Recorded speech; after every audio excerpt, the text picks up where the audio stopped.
In fact, actually we have three kinds of signals that can be used for monitoring NIV. First group of signals include the flow and pressure curves that are usually stored in the internal memory of the ventilators. Flow is the total gas delivered by the ventilator, and the pressure is the pressure that this flow creates in the respiratory system and in the circuit of the patient. These two signals inform us about what is doing the ventilator. A second group of signals are related to the ventilatory pattern of the patient and the effort of the patient. These include two types of signals. The first one is the respiratory inductance plethysmography, measured by abdominal and thoracic bells, that inform us about the ventilatory pattern of the patient, inspiratory time, expiratory time, synchrony with the ventilator, and so on. And a second signal in this group would be the parasternal electromyogram or esophageal pressure, that signals that are not commonly used in the clinical practice. A third group of signals include the consequence of the patient-ventilator interactions in the blood-gas exchange, and it would be the oxygen saturation and transcutaneous CO2. In the clinical practice, we usually download the information stored in the internal memory of the ventilator, that means pressure and flow curves, and sometimes we need some additional information, including abdominal and thoracic bells and oxygen and transcutaneous CO2 monitoring.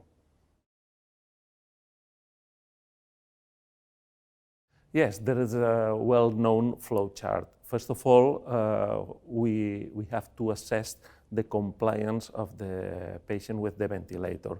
And the main outcome would be to achieve compliance of minimum 4 hours per day with non-fragmented sleep.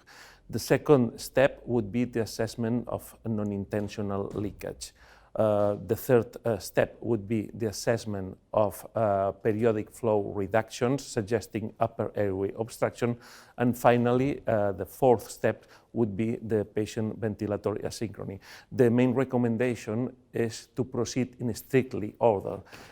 If we assess, for example, our patient has leak, we don't need to go further. The proper way to proceed is to correct the leaks and reassess the patient.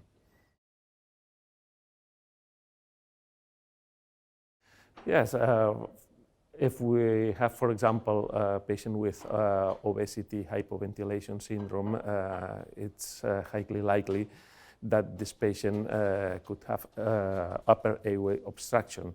In this setting, it's useful to have the information coming from the abdominal and thoracic bells to classify this obstruction with effort and without effort.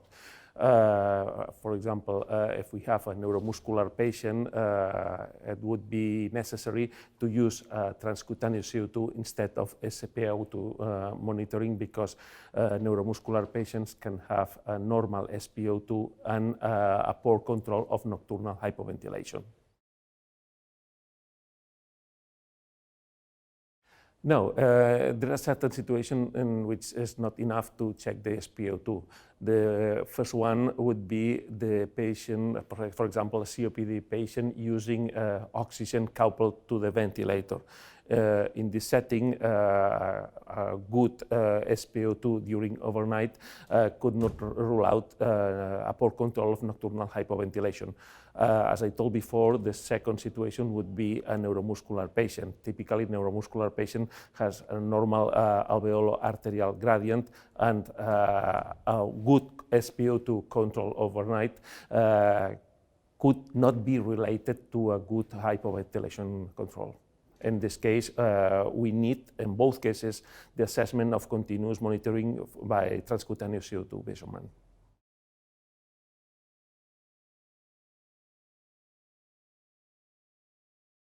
In a well-ventilated patient, or if we are satisfied with the outcome of the ventilation, it would be only necessary to download the data stored in the internal memory of the ventilator. For example, assessment of compliance, assessment of leaks, and assessment of automatic obstruction index.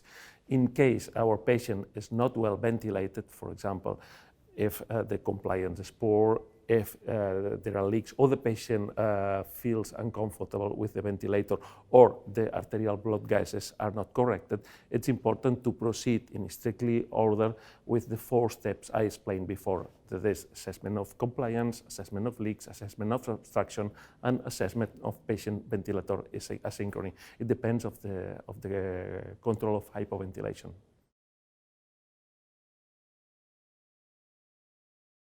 Yes, I strongly recommend the Somno NIV papers in thorax, which explain clearly the tools we have for NIV monitoring and how to proceed in each situation.